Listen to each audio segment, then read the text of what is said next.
So I started a new playlist called Speaker Test Tracks.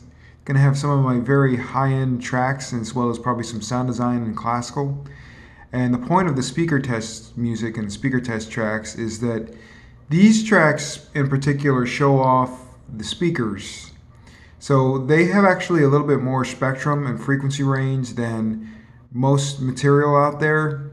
And I do not necessarily shelve much of my content the way that the producers do of today.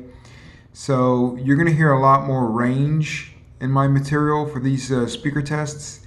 So in this way, you're going to hear more things going on in the super lows and then in super highs.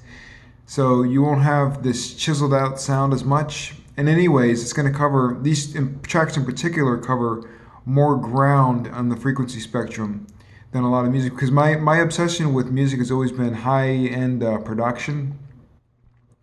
And that means covering many different frequencies in each track. And really, I'm one of the only composers and producers who still produces music like this, because everybody jumped on this bandwagon of making, genre-based music that does certain things certain ways. Now, don't get me wrong, they do some incredible stuff that sounds really incredible on speakers, probably far exceeds mine, but the difference between mine is my material strives to push the boundaries of the spectrums in a lot of my songs, and so you're going to hear that in these kinds of speaker test tracks. So just wanted to make this playlist known that it exists. Speaker test music, speaker test tracks.